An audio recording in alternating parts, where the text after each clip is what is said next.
으로 와요. 현장에서 응용해서 나오는 결론들, 그 결론을 가지고 이게 리포트를 쓰는 게 우리가 하는 일이라고 보시면 될 것 같습니다. 자, 이제 그릿 얘기를 좀 드릴게요. 자, 그래서 2016년, 네, 이 안젤라 더거스라는 분이 쓰신 책이에요. 자, 일단 제가 심리학 책을 읽는 크게 네 가지의 방법을 좀 알려드릴 거예요. 네 가지의 방법이 있어요. 이 네 가지의 방법을 충실히 지키시잖아요. 그러면 여러분들이 훨씬 더 높은 수준의 이해를, 또 나중에 다시 이 책을 굳이 쳐다보지 않아도 쉽게 머릿속에 뭔가를 그릴 수가 있어요. 이 네 가지 원칙만 지키시면. 첫 번째는 뭐냐? 저자의 전공과 배경을 반드시 이해하셔야 됩니다.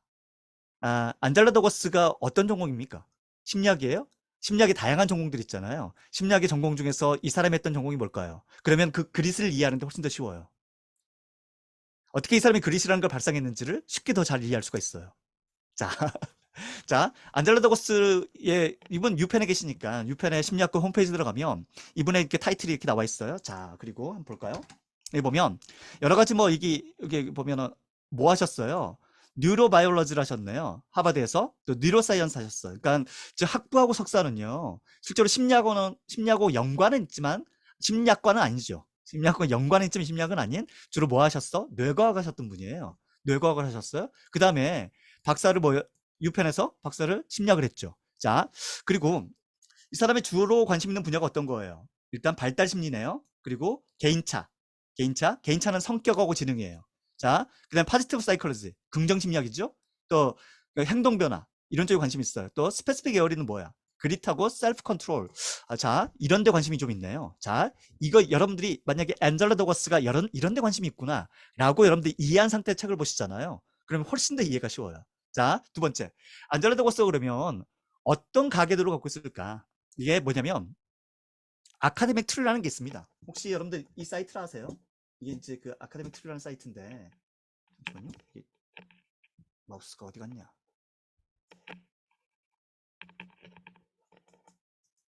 네, 마우스가. 제가 화면을 잠깐만 옮겨볼게요. 자, 이거 혹시 보이세요? 구글 창? 안 보이세요? 잠시만요.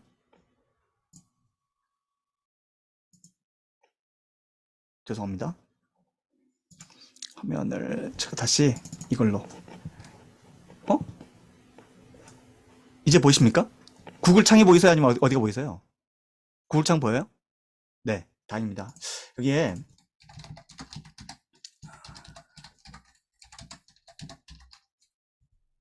이 아카데믹 트리라는 사이트가 있어요. 이 사이트에 여러분들이 저자를 대부분, 그러니까 물론 이렇게 박사학위가 있는 그러니까 좀 괜찮은 저자여야 돼요. 괜찮은 저자의 이름을 검색하시잖아요. 그러면 뭘 볼 수 있냐면 그 사람의 가계도를 볼 수가 있어요. 보면 아,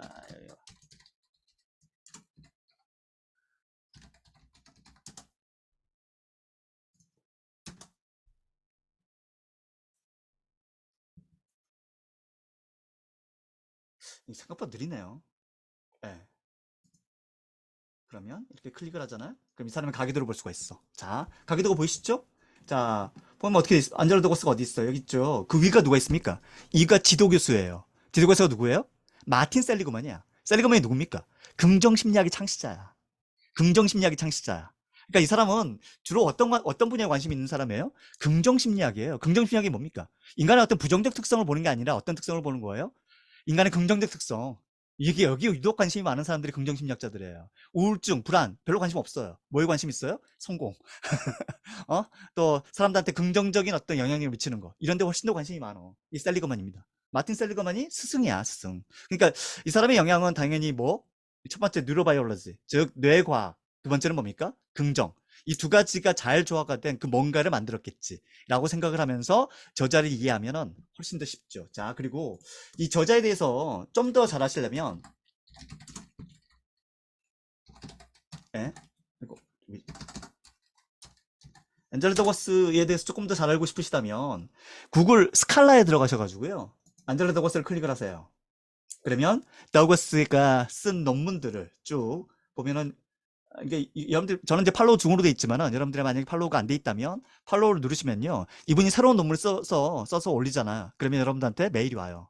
아, 안젤라가 이번에 새로운 논문을 썼어. 혹은 뭐 어때 누가 안젤라 논문을 이렇게 인용을 했어. 라는 것을 여러분 볼 수가 있거든요. 관심 있으면 얘도 좀 한번 보시고 여기 이제 인용수로 인용 건수로 한번 볼게요. 인용 건수로 제일 많은 게 어떤 거예요? 그리스죠. 제목이 뭡니까?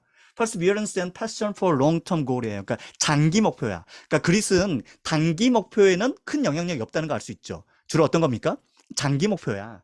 장기 목표에 영향을 미치는데 그릿이 뭘로? 두 가지로 영향을 미치죠. 첫 번째는 뭡니까?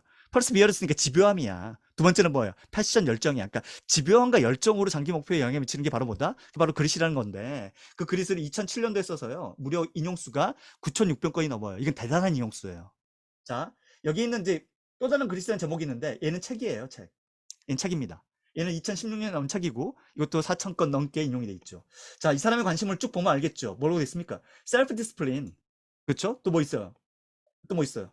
퍼스널리티 트레이츠.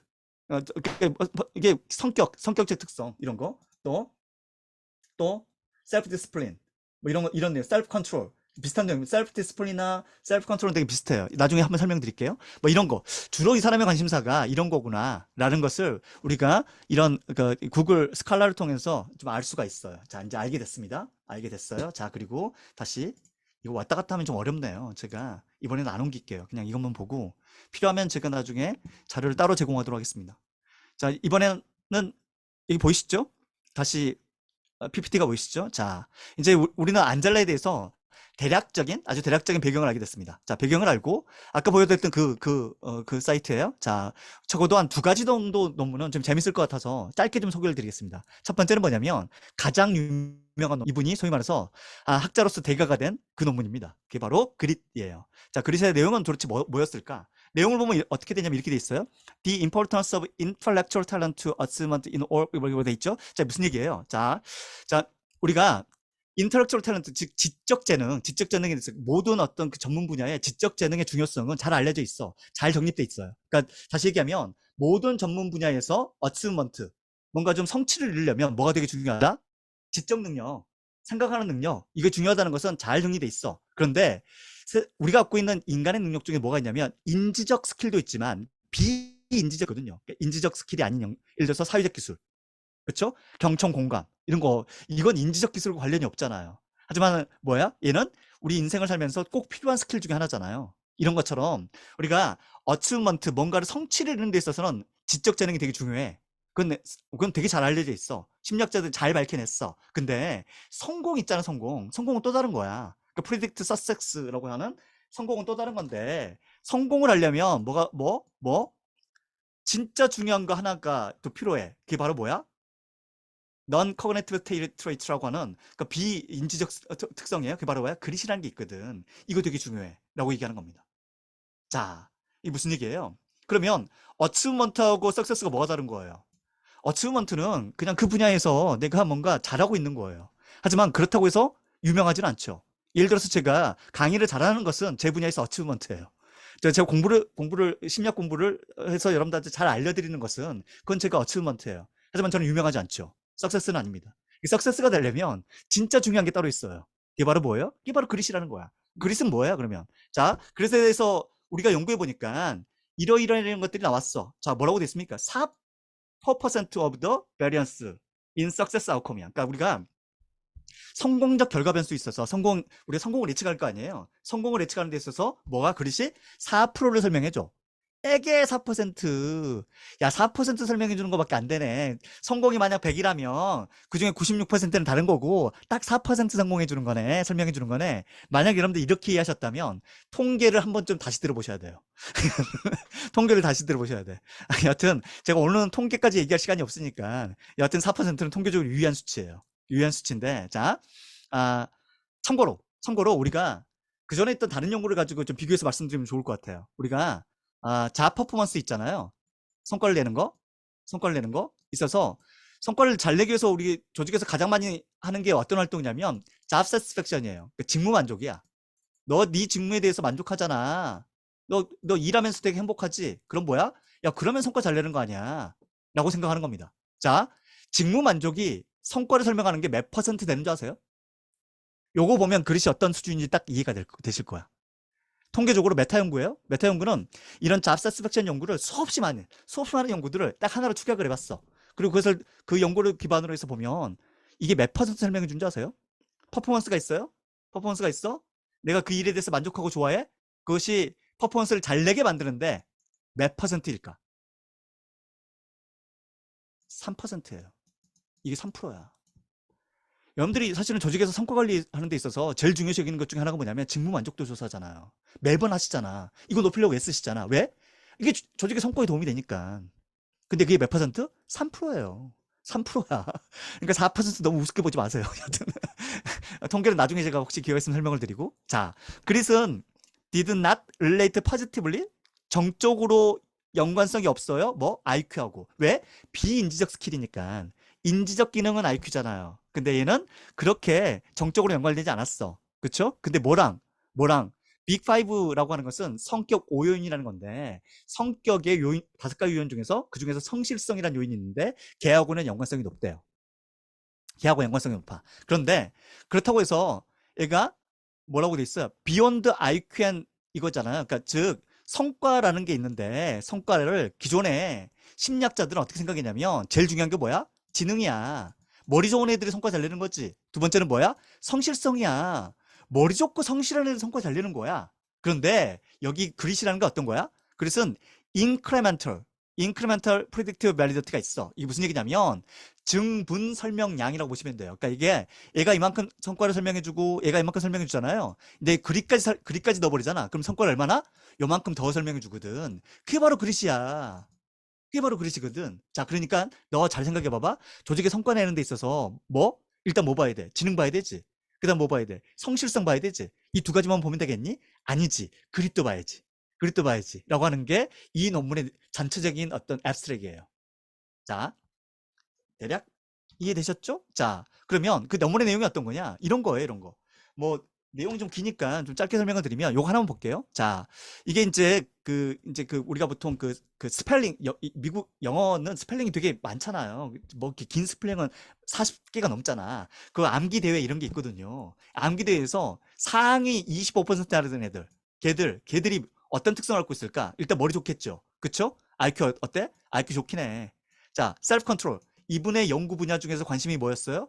자기 절제, 자기 통제, 자기 통제력이었어. 셀프 컨트롤도 없죠. 그다음 뭐? 그릿인데 그릿을 보니까 다른 것에 비해서 뭐예요?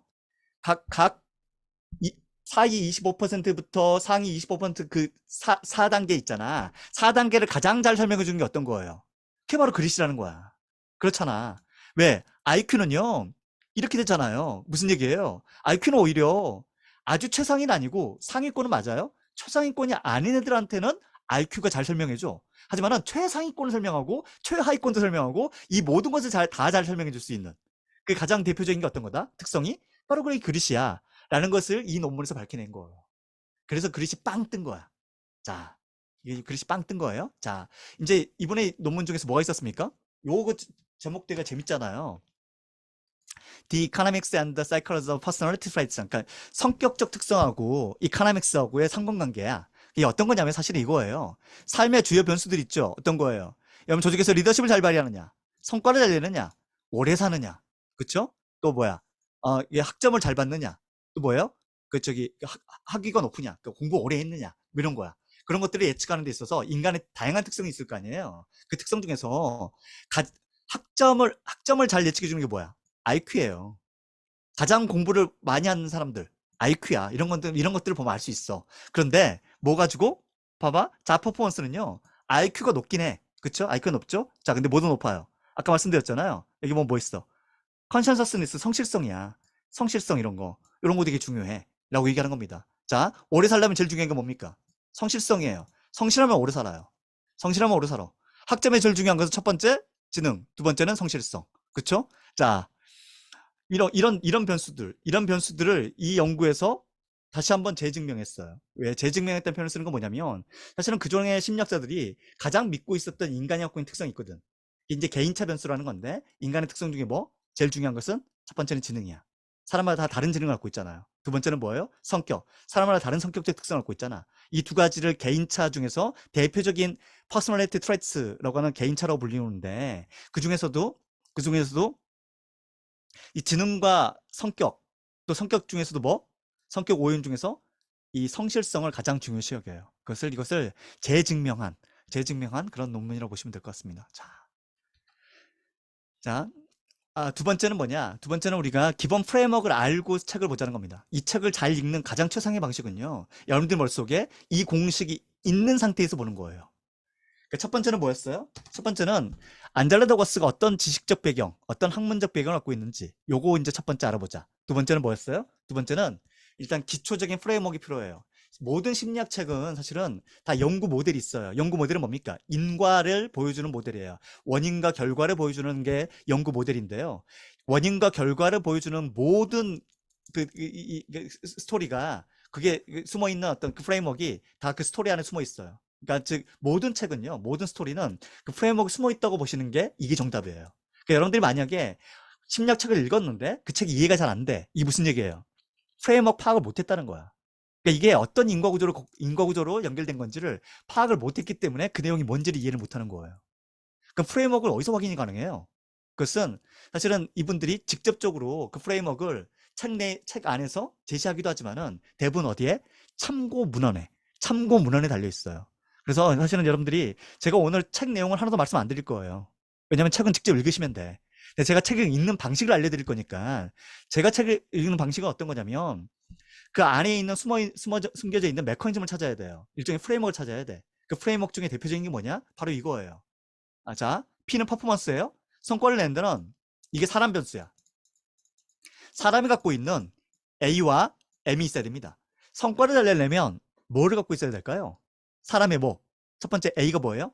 이게 ability, 능력이에요. 능력이 있는 사람이 성과 내는 겁니다. 능력 없으면 성과 못 내요. 능력만 있다고 성과 냅니까? M도 필요해. 이게 바로 뭐예요? 얘가 모티베이션이야. 동기도 있어야 돼. 그러니까 능력과 동기가 있는 사람들은 성과를 잘 낸다는 거예요. 능력과 동기가 있는 사람들이 성과를 잘 내요. 자, 능력을 측정하는 데 있어서 그러면 얘 측정해야 될 거 아니에요? 심리학은 측정이니까 어빌리티 측정하는 데 있어서 뭘 썼을까? 또 동기를 측정하는데 도대체 뭘 썼을까? 그쵸? 이거 뭘 썼을까요? 이미 안젤라 더거스도 이 앞에 제가 제시해드린 그 논문에서 이 두 가지를 썼거든요. 능력 쓸 때 뭐 썼어요? 모티베이션 쓸 때 뭐 썼어? 자, 좀 이따 설명드리고 한 가지가 더 필요해. 능력 있고 동기만 있다고 성과를 내는 게 아니라 반드시 하나가 더 있어야 돼요. 그게 바로 뭐냐면 얘가 바로 뭐예요? environment라고 하는 환경이에요, 환경. 그 환경과 잘 맞아야 돼. 환경과 잘 맞아야 돼요. 내가 능력도 있어요. 그다음 동기도 있어. 근데 진짜 나한테 안 맞는 일을 시켜. 환경이 안 맞는 거잖아요. 진짜 나하고 안 맞는 사람하고 일하라고 해. 안 맞는 거잖아. 그럴 때는 성과 내기 어렵거든요. 사실은 이 책은요, 이 프레임워크가 밑에 다 깔려 있어요. 그릿은 이 프레임이 깔려 있어. 자, 보실래요? 그러면 자, 아까도 보셨다시피 능력을 설명해주는 가장 중요한 변수가 뭐냐면 지능이에요. 지능이 가장 잘 설명을 해주거든요. 자, 지능이 잘 설명해주기 때문에 그동안 보세요. 제너럴 만트럽 이게 지능이에요. 자, 어디에서? 월드 오브 워크 직장에서 뭐 어테인먼트하고 잡 퍼포먼스를 하는데 얘기하는데 가장 중요한 게 뭐야? 이거야 이거. 제너럴 멘털 어빌리티야. 제너럴 멘털 어빌리티가 그러면 왜 중요한데 얘가 왜 중요해요? 직접적으로 잡 퍼포먼스에 영향을 미치기도 해요. 근데 또 어떻게? 얘가 머리가 좋은 애들이 난리지 습득을 되게 잘하더라고. 걔들이 뭐야 결국은? 퍼포먼스 되게 잘 내더라고. 이런 방식으로 또 설명을 해요. 여하튼 성과를 설명하는데 가장 중요한 요인은 뭐냐? 바로 지능이에요. 우리는 특히나 심리학자들은 지능에 대한 맹신이 있어, 믿음이 있어. 왜? 계속 증명이 되거든. 반복 검증이 돼요. 반복 검증이 돼. 자, 이게 2024년이에요. 뭐 옛날 논문이 아니고요. 가장 최신 논문입니다. 최신 논문에서 또 뭘 증명했습니까? 타당도에 뭐에 대한 타당도? 이거 제너럴 커그니티브 어빌리티, 멘탈 어빌리티 비슷한 겁니다. 이게 지능이에요, 지능. 뭘 예측해줘요? 잡스 퍼포먼스 예측해줘. 근데 뭐야 이게? 스테이블해. 아주 안정적으로. 뭐? Across different levels of job experience. 무슨 얘기예요? 직무 경험이니까 이게 경력이거든. 경력이 다 달라도 지능은 뭘 잘 설명해줘? 성과 되게 잘 설명해줘. 자, 이게 무슨 얘기냐면 여기 보세요. 우리는 사실은 인간의 능력을 보여주는 또 다른 변수 중에 하나가 뭐냐면 그게 바로 경력이에요. 경력이 많은 사람들이 뭐 있을 것이다? 능력 있을 것이다. 우린 그렇게 생각하시잖아요. 경력 많은 사람 능력 있다고 우리는 생각하잖아. 자, 그러면 크게 세 가지의 가설이 있어요. 첫 번째는 컨버전스 가설이야. 이게 뭐냐면 이게 이제 지능이에요. 지능이 높은 그룹이 있고 낮은 그룹이 있을 거 아니에요. 초창기에는 지능이 높은 애들이 성과를 되게 잘 내. 근데 이건 맞아. 근데 뭐야? 이게 경력이 쌓이잖아. 그러면 지능은 효과가 없어. 이게 컨버전스 가설이에요. 두 번째, 다이버전스 가설은 뭐냐면, 자, 초창기에도 지능이 높은 것은 성과의 차이를 만들어내. 그치? 근데 얘가 경력이 쌓이잖아. 그 차이가 더 커져. 그 차이가 더 커져. 이게 바로 뭐예요? 이게 다이버전스 가설이에요. 세 번째 가설은 뭐냐면, 세 번째 가설은 이게 직선이잖아, 둘 다. 이게 무슨 얘기예요? 지능과 경력은 각각 별도로 영향을 미쳐. 그러니까 지능도 계속 영향을 미치고 있고 경력도 계속 영향을 미치거든. 이 셋 중에 어느 게 더 옳은 거냐라는 것을 뭐예요? 이 논문에서 밝혀낸 거예요. 이 세 가설 중에서 뭐가 옳을까요? 제목이 이미 나와 있지만은 세 가설 옳은 거 뭐야? 얘예요, 얘. 결과가 이거야. 그러니까 지능과 성격은 반드시 별도로 다 봐야 돼. 무조건 봐야 돼. 뭐 예측하는데? 퍼포먼스 예측하는데. 그래서 여러분들이 인적성 검사 보셨을 때 그 인성 검사 무슨 검사예요? 성격 검사예요. 성격 검사야. 두 번째, 두 번째, 어, 적성 검사 무슨 검사예요? 그 지능 검사거든요. 지능 검사예요. 뭐 측정한 거예요? 어빌리티와 모티베이션 측정한 거야. 어빌리티, 모티베이션. 왜요? 자, 동기를 설명하는 가장 중요한 변수가 뭐냐면 그게 바로 성격이거든요. 이 인간의 성격은 인간의 타고난 성격은요. 그 사람이 동기를 드러내요. 그 사람이 동기를 드러내. 자, 여기 보면 이게 그 유명한 The Big Five Personality. 그러니까 즉 인간의 성격, 우리 제발 성격 얘기하는데 심리학자들 앞에서 MBTI 이런 얘기하지 마요. 우리 되게 불편해. MBTI 성격 검사 아니에요. 어, 그런 비과학적 도구를 가지고 우리 좀 얘기하는 거, 그 측정이 불가능한 거, 또 반복 검증이 안 되는 거, 신뢰도가 떨어지는 거, 우리 이런 성격 검사 도구를 가지고 얘기하는 것은 좀 불편해합니다. 우리가 좀 편안하게 얘기할 수 있는 건 뭐냐면, 이게 신뢰도와 타당도가 높은 도구들이에요. 그 중에서도 우리는 성격 5요인에 대한 믿음이 있어요. 믿음이라기보다는 과학적 증거도 있고요. 뇌과학에서도 반복 검증되고 있으니까 가장 확실한 성격 특성이라고 보시면 돼요. 그러니까 인간이 갖고 있는 성격을 가장 잘 표현한 게 뭐다? 바로 빅5다라고 보시면 됩니다. 물론 거기에 하나를 더 붙여서 헥사코를 쓰기도 합니다. 여하튼 헥사코가 됐든 빅5가 됐든 이건 반론의 여지가 없는. 다시 뭐 재검토할 필요가 없어요. 왜요? 뇌에 이미 다 찍혀 있거든요. 여러분들 fMRI 찍잖아요. 그럼 빅5 다 알 수 있어요. 근데 여러분들 fMRI로 뇌를 찍는다고 해서 MBTI 유형 알 수 없어요. 예. 자, 빅5에서 제일 중요한 건 어떤 거냐면, 보면 어떤 거예요? 여기 보면 이거야, 이거. 성실성이야, 성실성. 성실성이 제일 중요해. 그러니까 빅5의 다양한 어떤 성격의 5가지 요인이 있지만은 그 중에서 성과를 예측하는데 가장 중요한 변수가 뭐예요? 그 바로 성실성이에요. 그러니까 우리가 동기를 얘기하는 것은 동기는 바로 뭐다? 동기는 성격인데 성격을 얘기할 때 가장 중요한 것 중에 하나가 뭐다? 그게 바로 성실성이라는 팩터예요. 이 두 가지를 가지고 계속 우리는 얘기해 왔어. 그러면 그릿이 도대체 이 중간에 어디에 들어가냐 이거예요.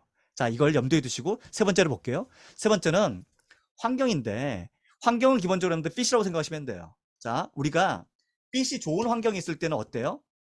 컴포트에 우리는 안정감을 갖고 있어요. 그렇겠죠. 나그 핏이 잘 맞아. 핏이 안 맞아. 어떻게 될까? 불안하고 혹은 우울해지고 이러겠죠. 핏이 잘 맞는 것만으로는 열정이라는 게 생기지 않아요. 핏이 잘 맞는 것만으로는 열정을 설명할 수가 없어. 핏 외에 하나가 더 필요하거든. 그게 바로 뭐예요? 열정이 생기려면 뭐가 필요합니까? 나하고 핏이 좋아. 나하고 잘 맞아. 내가 어때 편하네. 라고 한다면 컴포트예요. 이건 컴포트야. 이게 잡 사티스팩션이야. 직무 만족이야. 직무 만족이 성과를 설명을 잘 못하는 이유가 여기 있어요. 3%밖에 안 되잖아. 그 이유가 뭐냐면 직무 만족은요. 사람들을 컴포트하게 만들어줘. 하지만 뭐는 열정을 갖고 있진 않게 줘. 여기는 없죠. 엘리카님이 도전적 과제라고 하셨는데 맞습니다. 이게 뭐냐면 이게 목표예요. 이게 목표야. 제가 10분 내에 종료하는 건 좀 어려울 것 같고 제가 10시 15분까지 아까 하기로 했으니까 15분까지 할게요. 예, 예. 여튼 목표예요, 목표. 그러니까 여기는 목표의식이 더 들어가야지 이게 생겨요. 자, 우리가 이 프레임워크는 이제 이게 아주 심리학자들이 기본적으로 쓰는 프레임워크예요. 이건 어떤 심리학 책을 읽든 간에 우리가 A하고 M과 E의 함수 있잖아요. 그쵸? 요 함수. 이 함수는 어디든 계속 반복적으로 쓰여요. 그게 밑에 깔려. 기저에 깔려 있어요. 그리고 그릇이 여기 어디에 들어가는지 이제 보시면 돼요. 자, 책의 이제 세 번째는 뭐냐? 책의 흐름을 이해하면서 전체 맥락을 파악할 필요가 있습니다. 자, 제가 가장 중요시 여긴다는 게 뭐라고 심리학에서? 측정이라고요. 자, 볼게요. 측정이 어딘지 보시죠. 어디 있습니까? 당신의 그릿을 측정하라. 보이세요? 그쵸? 이거 보이시죠? 두 번째, 두 번째는 얘를 높이는 방식. 어떻게 하면 이걸 그 이유에 대해 설명해 주고 그릇이 높은 사람의 특성이 뭐냐? 그 특성을 우리가 가지려면 우리는 뭘 해야 되는 거냐? 이 얘기를 해야 되잖아요. 그릿은 뭐예요? 그러면 이 측정을 보면 어떻게 높일 수 있는지도 이 안에 답이 다 있어요. 그러니까 여러분들은 심리학 책을 읽을 때는 기본적으로 측정이라는 것, 그 why, 왜라는 것에 대한 설명이다. 라는 걸 염두에 두시고 이 책을 보시면은, 자, 첫 번째로 뭘 찾아야 돼? 이 챕터, 즉 여러 챕터가 있지만 4장은 네가 반드시 마스터해야 된다. 두 번째는 뭐다? 두 번째는 얘를 잘 기르면은 뭐가 필요하다? 두 가지가 있는데 그 중에서도 특별히 이 책에서 강조하는 것은 뭐냐면 질적으로 다른 연습이에요. 이것을 deliberate practice라고 하는데 그게 세 번째는 뭐냐? 환경에 대한 얘기예요. 환경이야. 제가 말씀드렸잖아요. ability와 motivation, environment 이 밑에 깔려 있다고. 이 깔려 있기 때문에 이 책은 다 이 맥락에서 운영되는 겁니다. 자 그러면 그 전체 맥락은 뭐냐? 우리는 이 세 가지에 대한 답만 얻게 되면은 이 책을 다 읽은 거예요. 첫 번째는 뭡니까? 그리스 도대체 뭐냐 이거야. 측정이죠. 또 이 그릇이 어떻게 왜 그릇이 높은 사람들 성과가 좋냐 이거야. 그릇이 높은 사람 성공을 잘하냐 이거야. 그거 우리 이해해야 돼. 두 번째 그러면 내가 그 그릇을 가지려면 내가 뭐 해야 되는 거지? 이거 알아야 돼. 세 번째는 뭐예요? 환경. 그런 환경 조성하려면 도대체 뭘 해야 되는 거지? 여러분들이 만약에 여기에 대한 메시지를 하나씩 답을 할 수 있으면 책을 잘 읽으신 거야. 자, 아, 네 번째 중요한 건 뭐냐면 여러분들이 이제 심리학 관련된 책을 많이 읽다 보면 그 프레임워크 내에서 우리가 판단하게 되잖아요. 아, 이 사람이 이런 프레임을 갖고 있고 또 이렇게 이해하고 있는데 거기에 좀 의문감이 생길 수 있어요. 제가 생각하는 의문점은 크게 세 가지였어요. 첫 번째는 뭐냐? 성공을 예측하는 다른 심리적 특성이 있었잖아요. 그쵸? 여러분들 잘 아시는 거 뭐 있어요? 마시멜로 이야기. 월터 미셸. 그쵸? 잘 아시잖아. 어? 빅 유치원, 스탠퍼드에 유치원의 아이들, 걔들한테 마시멜로 하나 줍니다. 지금 너 지금 먹어도 돼. 근데 뭐야? 쌤 15분 뒤에 올 거야. 그때 오면 뭐야? 쌤 두 개 줄게. 지금 하나 먹든지 15분 뒤에 두 개 먹든지 선택해. 애들이 어때요? 에이씨 몰라. 먹는 애들. 걔들이 어때? 성공해요? 아니죠. 그건 무려 그때는 한 20년 정도 트래킹을 했고요. 그 이후에 월터 미셸이 거의 40년 후에 그 아이들을 그 47살이 됐을 때 측정을 했거든요. 이 월터 미셸도 참 집요한 사람이야. 여하튼 그 나중에 혹시 기회가 있으면 말씀드리고 하여튼 그걸 계속 걔들을 성장 과정을 계속 봤단 말이야. 그랬더니 어때요? 그때 두 개 먹었던 애들 그쵸? 이거 뭐라 불렀어요? 이를 만족 지연 능력이라고 불렀죠. delayed gratification라고 하는 만족 지연 능력이었어요. 이것도 뭐야? 얘도 성공을 예측하는 가장 중요한 변수죠. 나중에 월터 미셸이 이 변수 이름을 바꿔요. 어떻게 해요? 셀프 컨트롤. 셀프 컨트롤. 아까 기억나시죠? 셀프 컨트롤. 어디에서 봤어요? 안젤라 도거스의 관심사 중에 뭐가 있었어? 셀프 컨트롤 있었잖아. 그쵸? 자, 그러면 셀프 컨트롤과 그릇이 분명히 이 안에 성공을 예측하는데 서로 어떤 장면에 쓰이겠죠? 그거. 그 답이 있을 거야. 그 답이 있을 거예요. 두 번째, 그릇 개발이 가능하냐 이거예요. 기본적으로 퍼스널리티 트레이트라고 불리는 성격적 특성들 있잖아요. 우리가 보통 트레이트라고 우리가 TRAIT라고 쓰는 심리학에서 이 용어를 썼다라는 게 무슨 얘기예요? 타고난다는 얘기야. 심리학에서 트레이트라고 쓰는 우리가 트레이트와 스테이트를 구분했어요. 스테이트는 STATE예요. 스테이트는 여러분들의 감정, 무드, 기분 이런 것들 있잖아. 걔는 상황마다 바뀌어. 하지만 성격은 트레이트예요. 그러니까 기분은 늘 바뀔 수 있어요. 좋다고 나쁠 수 있어. 성격은요? 아니, 지금 바뀌기 어렵지. 바뀌기 어렵지. 이거 트레이트야. 왜? 이건 유전적으로 이걸 타고나거든, 상당 부분. 무슨 얘기예요, 그러면? 그리스를 뭐라고 표현했냐면, 퍼스널리티 트레이트라고 표현했단 말이야. 트레이트는 뭐라고요? 잘 안 변해. 그럼 이게 개발이 가능하냐? 이 이슈가 생기잖아요. 여기에 대한 답을 얻어야 돼. 세 번째는 뭡니까? 그렇다면 그리스 세상에 없는 새로운 개념이냐? 아니, 그 안젤라 더거스가 이 세상에 없던 인간이 갖고 있는 특성이었는데, 분명히 인간은 그 특성을 갖고 있었는데, 그 특성을 새롭게 발견해서 얘기한 거냐? 아니면은, 그전에도 이런 비슷한 특성을 다르게 표현하고 있었느냐? 이거? 이것도 우리가 좀 생각해 볼 만한 주제예요. 이런 생각들 주제를 먼저 좀 써보고 생각해 보고 그리고 책을 읽으면 훨씬 더 흥미롭고 재밌어요. 자, 그리 측정은 어떻게 돼 있어요? 그리 측정은 이렇게 돼 있거든요. 두 가지입니다. 첫 번째는 뭐예요? consistency of interest예요. 그러니까 관심의 지속성이야. 이걸 뭐라고 표현하냐면 열정이라고 표현한 거예요. 여러분들이 한 번만 관심이 생기고 그 다음에 관심이 식고 이런 건 열정 아니에요? 관심이 어떻게? 계속 지속돼야 돼. 두 번째는 뭡니까? perseverance of effort야. 노력은 뭐 해야 돼? 집요해야 돼. 노력은 꾸준해야 돼. 자, constancy, perseverance는 거의 비슷한 용어예요. 그러니까 기본적으로 그릿이라는 건 뭡니까? 끈기야, 끈기. 안 끊기고 계속 가는 거예요. 뭐 관심사가 됐든 네 행동이 됐든. 관심사는 뭡니까? 여러분들의 인지적 특성이에요. 내 뇌에서 얘기하는 인지적 특성이고요. 그 다음에 effort는 뭐예요? behavior, 행동적 특성이야. 이 두 가지를 뭐라고 표현했어? 이게 그릿이라고 표현한 거예요. 자, 여기까지 이해됐죠? 자, 그러면 이 그릿이 어떤 방식으로 어떤 메커니즘을 갖고 있냐 이거예요. 그래서 메커니즘은 뭡니까? 사실은 심리학자들은 그 왜에 대해서 반드시 얘기해줘야 되기 때문에 그 왜를 밝히는 게 뭐예요? 그게 이 논문이에요. 언패킹 그릿이야. 우리가 그릿을 파헤쳐 볼게. 사실 그릿이라는 게 있는 사람들이 이번에 최초의 논문은 뭐였어요? 그릿 있는 애들이 성공을 되게 잘해.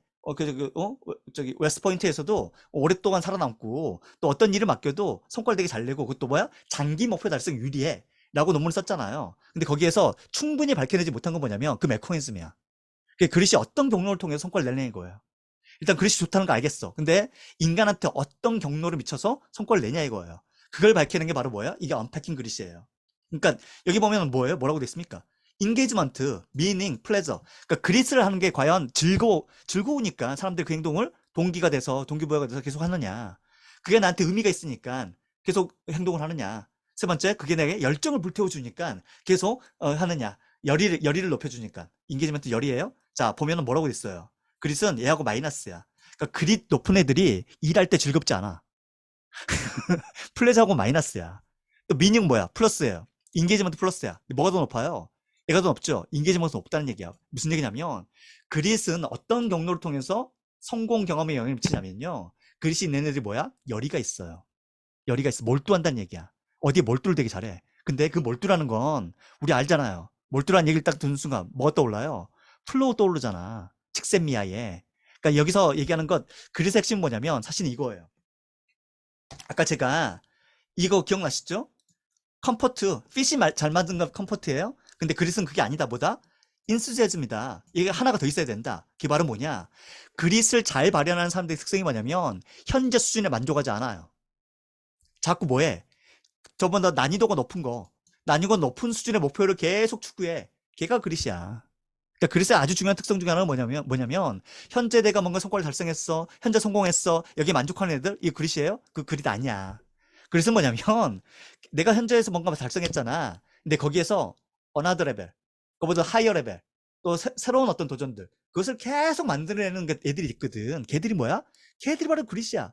그러니까 그리스이 높은 애들이 또 뭐도 높겠어 그러면 플로우도 높겠지. 즉 몰입도도 높을 거야. 그러니까 이 몰입이 높은 애들이 뭐 하는 거야? 인수제즘, 인게이지먼트 그 과정을 통해서 뭘 내는 거야? 성과를 내는 거거든. 그러니까 네가 일할 때 컴포트를 느껴서는 성과를 내기 어려워. 그럼 뭐야? 예를 느끼면 성과를 내거든. 근데 그릇이 뭐야? 그걸 잘 예측해줘. 라고 하는 게 이 책의 전체적인 어떤 프레임워크예요. 자, 자, 그리스로 원하는 목표를 달성하려면 이 책에도 나와 있지만은 이제 셀프 컨트롤이 나와요. 자, 보세요. 셀프 컨트롤 앤 그리스죠. 자, 이렇게 셀프 컨트롤도 아까 마시멜로 이야기 기억나시잖아. 내가 자기 통제하고 잘 절제하는 거야. 얘 뭐야? 얘 성공 잘 예측해줘. 성과 잘 예측해줘요. 근데 그리드하고 셀프 컨트롤은 도대체 무슨 관계가 있냐 이거예요. 그걸 밝혀낸 논문이 바로 이 논문이에요. 이 제임스 그로스라는 대학자예요. 진짜 대학자예요. 여러분들이 감정에 관련해서 어떤 연구 논문을 보신다면 다 그로스가 인용이 돼 있어요. 이 사람 대단한 분이거든요. 나중에 혹시 우리가 감정 공부할 일 있으면 그로스를 또 공부하게 될 거예요. 자, 감정은 그로스인데 이분이 드디어 그로스를 만난 거야. 대학자랑 만난 거야. 그래서 뭐래요? 이 대학자랑 셀프 컨트롤하고 그릿이 어떤 관계를 맺고 있는지를 봤어요. 또 어떤 관계를 맺고 있느냐? 셀프 컨트롤의 역할은 뭐냐면 그릿은요 지배함이잖아. 끝까지 하는 거잖아. 그러니까 경로 자체를 한 길로 계속 만들어가는 게 그게 바로 그릿이야. 근데 이 경로가 이쪽 경로도 있을 거 아니에요. 셀프 컨트롤이 그때 영향을 발휘하는 거야. 야, 너 지금 이쪽 경로 너 지금 하고 싶지? 열이 발휘하고 싶지? 너 지금 인수제즘 이런 거 느끼잖아. 플로우 느끼잖아. 아니야. 그 뭐야? 너 원래 하던 거 있잖아. 네가 원래 원했던 거. 그거 그쪽으로 가야 돼. 라고 방향을 바꿔주는 게 뭐의 역할이냐? 그게 셀프 컨트롤의 역할이에요. 이해되시죠? 그 셀프 컨트롤의 역할은 뭐냐면 셀프 컨트롤은 마치 여러분들이 기차를 타고 달리다 보면 그러니까 기차의 힘 쭉 달리게 만들어주는 거, 그 지속성, 끈기 이거 뭐야? 이거 그릿. 근데 그 방향 바꿔주는 거, 그 바로 셀프 컨트롤이에요. 얘가 셀프 컨트롤이야. 그러니까 우리가 성공을 하기 위해서는 각기 다른 장면에서 다른 장면에서 셀프 컨트롤이 필요하고 그릿이 필요한 거죠. 물론 이 내용도 이 책에 나와 있어요. 이게 다 뭐냐? 아, 이게 사실은 이 사람이 어떤 그 책을 쓸 때 주로 썼던 논문들 있잖아요. 주로 인용했던 논문들, 이때 인용했던 책들은 바로 이런 책들인데, 이런 책들을 인용을 하면서 나름대로 뭘 세웠어? 논리를 만들고 메커니즘을 만든 거예요. 그게 이제 책으로 만들어진 거야. 우리가 그 이면에 있는 메커니즘을 잘 이해한 상태에서 또 그 논리를 잘 이해한 상태에서 책을 보시잖아요. 그러면 이 책에 대한 내용을 까먹을 일도 없어요. 더 잘 기억할 수가 있어요. 예. 자, 그릿에 두 가지가 있었잖아요. 뭐였습니까? 인터레스트였잖아. 두 번째는 에퍼트였잖아요. 그쵸? 그릿 측정 두 가지였죠? 인터레스트하고 에퍼트였잖아. 인터레스트는 인지적 영역, 에퍼트는 행동적 영역. 기억나시죠? 그러면 그 인지적 영역에서 중요한 게 뭐냐 이거야. 이때는 이분이 인용한 책이 바로 이 책이에요. 이 책에서 이 책을 인용하거든요. The Power of Interest라는 책을 인용하는데 그 책의 내용은 어떤 거냐면 주로 이런 겁니다. 자, 우리가 내가 어떤 관심이 있어라는 걸 자기 성찰을 통해서 알아내는 거? 아, 그거 아니야. 내가 그거 아니고 내가 관심 있는 거 뭐 해봐야 돼? 외부 환경, 외부 세계와 지속적으로 내가 이것도 해보고 저것도 해보고 왔다 갔다 해봐야 돼. 다양한 사람들을 만나보고 다양한 경험을 통해서 그렇게 해서 인터레스트를 개발하는 거야. 그리고 그 인터레스트 하나 만들어졌잖아. 그걸 뭐야? 그걸 꾸준히 하는 거야. 꾸준히 하는 거야. 이게 바로 뭐야? 그게 네가 바로 그릇을 키우는 방식 중에 하나거든. 이라고 얘기하는 거예요. 그러니까 그릇의 두 가지의 서브 파셋, 그러니까 두 가지의 세부적인 그 두 가지 개념 있잖아요. 그 중에 인터레스트는요, 여러분들이 뭐 하시면 돼요? 발견하는 거예요. 두 번째는 뭐 하는 거야? 계속 그것을 꾸준히 관심을 갖게끔 만들어주는 그 뭔가의 환경을 조성하는 겁니다. 예. 두 번째, 에포트였잖아, 에포트. 에포트는 뭐냐? 얘는 deliberate practice로 얘기합니다. 그러니까 interest는 인지적 특성 방금 전에 말씀드렸고, 두 번째 에포트는 뭘로 얘기하냐면 deliberate practice예요. 그러니까 꾸준한 연습이야. 이것은 뭐 여러분 잘 아시는 그 1만 시간의 법칙. 워낙 잘 알려져 있잖아요. 그 1만 시간의 법칙, 물론 이분은 이렇게 표현하진 않았지만 앤더스 에릭슨은 이런 표현을 쓴 적이 없지만은 나중에 말콤 글래델이 다른 책에서 일반 시간의 법칙을 만들어서 썼죠. 그래서 그게 유행이 되긴 했지만 여하튼 여하튼 이 책에서 얘기하는 아까 이 논문에서 얘기하는 건 뭐였냐면 성공하는 애들의 공통적인 특성 중에 하나가 뭐냐면 에퍼트의 방식이 달라요. 우리가 행동적으로 노력을 하잖아. 그 노력을 그릿을 잘 발휘하는 사람들은 딜리버리 프랙티스를 하더라는 거야. 그런데 우리가 노력을 꾸준히 한다고 해서 다 성공하느냐? 그건 아니잖아요. 딜리버리 프랙티스 필요해. 딜리버리 프랙티스 뭐냐? 아주 중요한 네 가지 조건이 이 책에 나와 있지만 저는 늘 세 가지를 얘기해. 첫 번째는 뭐냐? 포커스예요. 포커스는 뭐냐? 목표를 정해놓고 거기 집중하는 거예요. 더 중요한 게 있어. 두 번째가 뭐냐? 피드백이야. 그러니까 그 옆에서 누가 봐줘야 돼. 좋은 코치가 있어야 돼요. 딜리버리 프랙티스의 핵심 중에 하나는 뭐냐면 코치의 교정이에요. 픽스야, 픽스. 그러니까 제가 포커스와 피드백과 픽스를 딜리버리 프랙티스라고 저는 표현을 해요. 제 표현이에요. 근데 물론 논문을 보고 제가 정리한 표현인데 이 세 가지가 다 있어야 돼. 근데 그 중에 제일 중요한 건 뭐냐면 딜리버리 프랙티스 핵심이 뭐냐? 혼자서는 못해요. 물론 어느 정도 시간이 지나면 할 수 있지만은 최초로는 못해. 최초로 누가 필요해요? 코치가 필요해. 뭘 해준? 피드백을 해주고 픽스를 해줄 코치가 필요하거든요. 그 픽스를 계속 해나가는 과정이 바로 딜리버리 프랙티스예요. 아까 뭐랑 비슷해요? 디피컬티에 따라서 계속 바꿔갔잖아. 몰입 경로 바꿔갔잖아요. 걔랑 비슷한 게 바로 뭐냐면 걔가 딜리버리 프랙티스예요. 그리스는 환경적인 특성도 있고요. 마인셋도 있어요. 여기서 책에서는 뭘 소개하냐면 그로스 마인셋을 소개해요. 캐럴 드웨게 이걸 소개를 하고 환경적 특성을 마지막으로 얘기를 합니다. 환경적 특성도 마찬가지입니다. 이건 우리가 어떤 환경이 있는가에 따라서 이 특성이 잘 발현될 수도 있고 그렇지 않을 수도 있어요.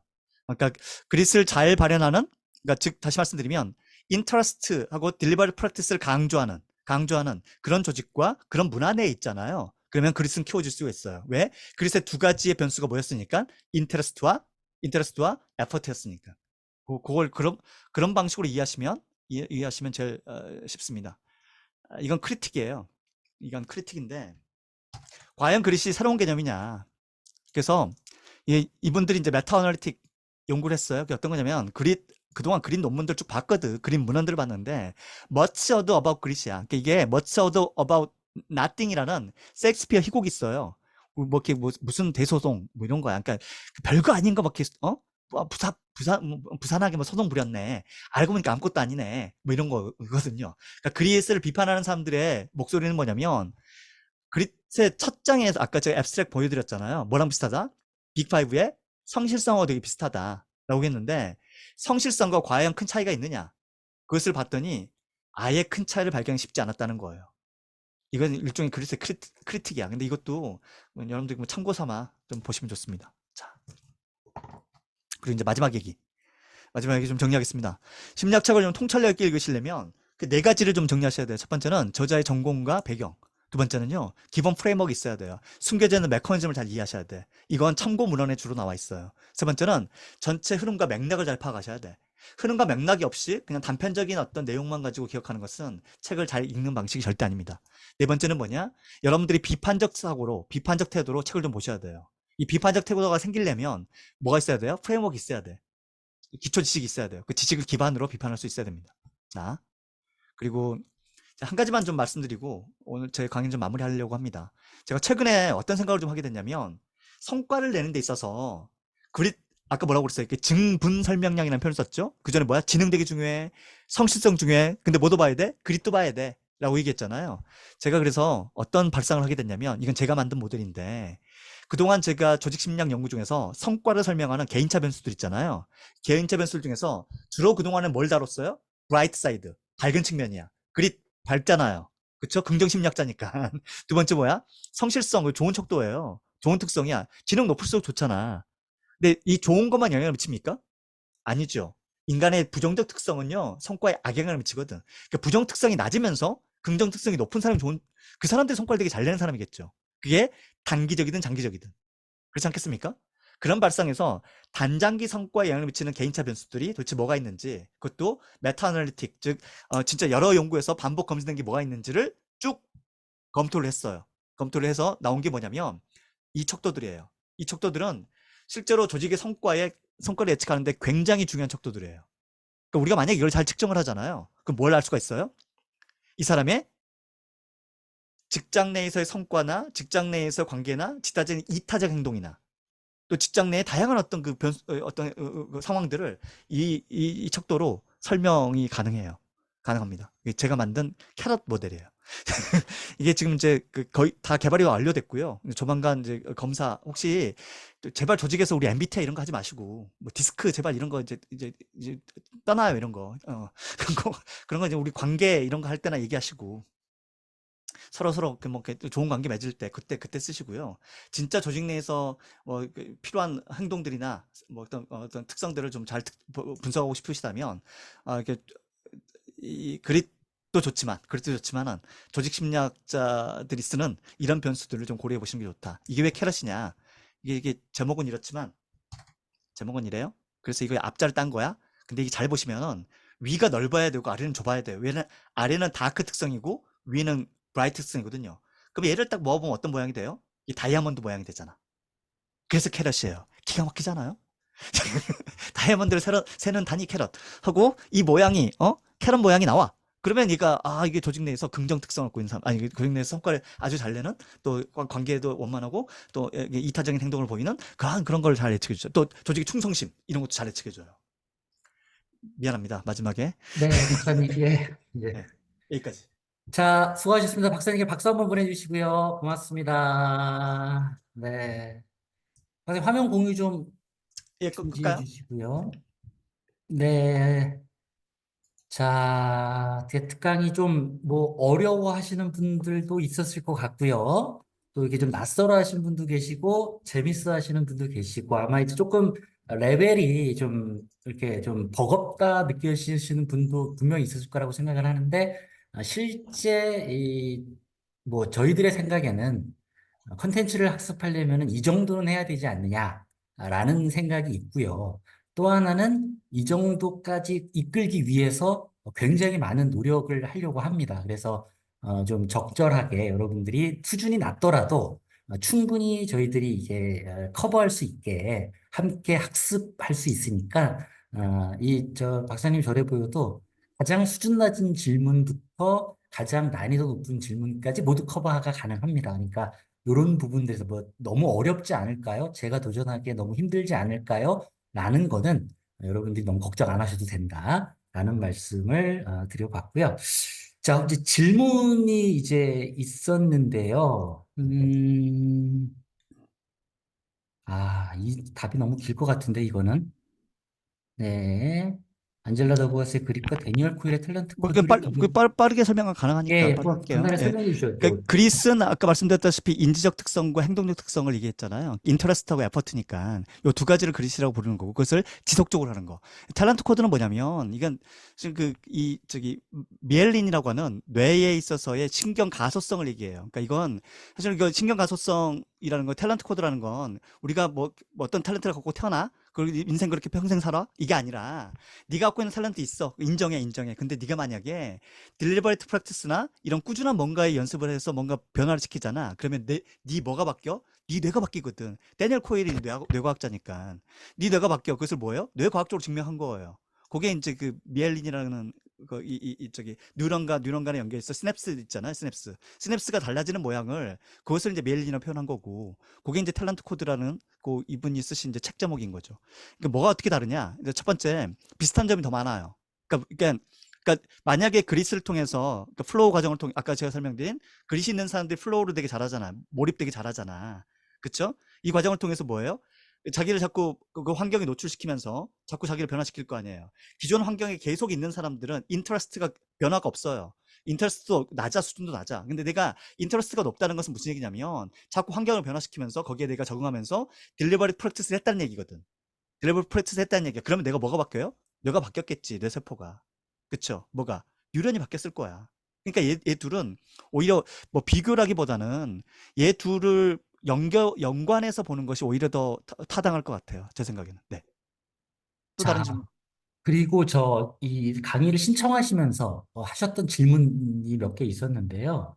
그 중에서 네. 이런 질문들이 있었어요. 좋은 심리학 책을 고르려면 어떻게 해야 됩니까? 아, 아, 좋은 학자의 책을 보시는 게 이게 최상이에요. 저는 사실은 그 좋은 학자가 쓰시잖아요. 그러면 그냥 사요. 무조건 사요. 예. 일단 이제 검증이 좋은 돼 학자가 있잖아요. 누군지 잘 모르잖아요.